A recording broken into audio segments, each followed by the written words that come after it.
झाशीची राणी।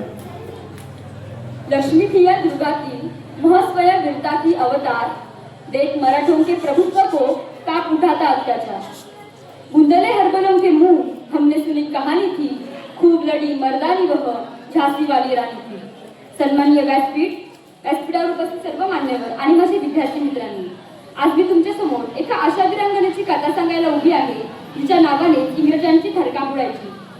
ती म्हणजे क्रांती ज्वाला आणि झाशीची राणी लक्ष्मीबाई। झाशीची राणी लक्ष्मीबाई यांचा जन्म 19 नोव्हेंबर 1828 रोजी काशी येथे झाला। त्यांचे नाव ठेवले गेले मनु, म्हणजेच मणिकर्णिका। मनुचे बालपण विठूर येथे पेशवे बाजीराव दुसरे यांच्या आश्रयात झाले। तिथे तिला छकुली म्हणून ओळखले जाईल। इतर मुली जेव्हा पावलांशी खेळत तेव्हा त्या तलवारबाजी, घोडेस्वारी आणि नेमबाजी शिकत असत। लहानपणापासूनच तिच्यात निर्भयता, नेतृत्व गुण आणि देश अभिमान ठासून भरलेला होता। त्यांनी इंग्रजांना सांगितले, सरफरोशी की तमन्ना अब हमारे दिल में है, देखना है जोर कितना बाजू ये कातिल में है। ए सिपाही, जाकर उस रोहन साहब से कह दो कि मैं जब यहाँ की रानी बनी थी तब इसी जगह पर तलवार हाथ में लेकर प्रतिज्ञा की थी कि जब तक मेरे शरीर में रक्त है तब तक मैं पूरी निष्ठा से मैं मेरी झांसी की रक्षा करूंगी। काय ते शौर्य, काय ती देशभक्ती। लहानपणी पावलांशी न खेळता तलवार आणि भाल्याशी खेळणारी ही मनु इंग्रजांसाठी झाशीची राणी लक्ष्मीबाई बनून एक काळ ठरली। झाशीची राणी लक्ष्मीबाई हे केवळ नाव नाही, तर अन्यायाविरुद्ध पेटून उठलेला एक धगधगाटाचा ज्वालामुखी होता। त्यानंतर झाशीची राणी लक्ष्मीबाई यांचा विवाह झाशीचे महाराज गंगाधरराव यांच्यासोबत झाला। मग मनुची झाशीची राणी लक्ष्मीबाई झाली।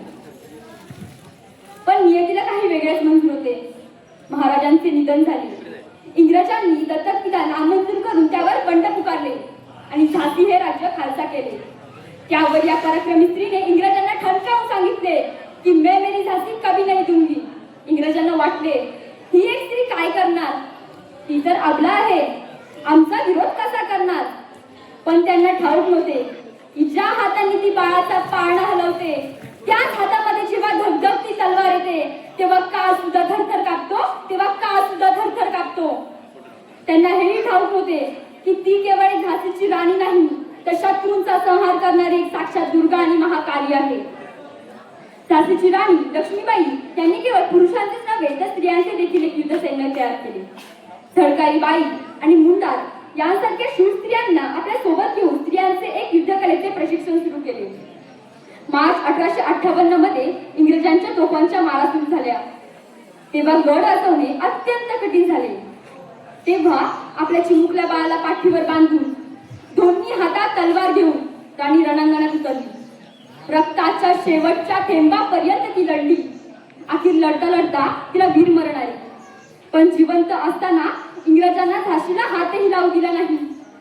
मित्रांनो, झाशीची राणी लक्ष्मीबाई आपल्यात नाही, पण त्यांचे विचार, स्वाभिमान आणि अन्यायाविरुद्ध लढण्याची त्यांची ती वृत्ती आजही आपण आपल्यात नेमली पाहिजे।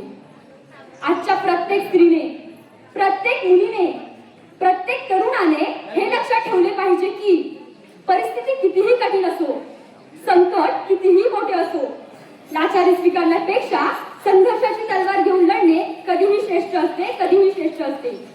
आज 15 ऑगस्ट स्वातंत्र्य दिन, या स्वातंत्र्य दिनाच्या निमित्ताने आज मला इथे माझे मत मांडण्याची संधी दिली, त्यासाठी मी ग्रामपंचायतीचे आभार मानते व तुम्हाला शुभेच्छा देते व थांबते। धन्यवाद।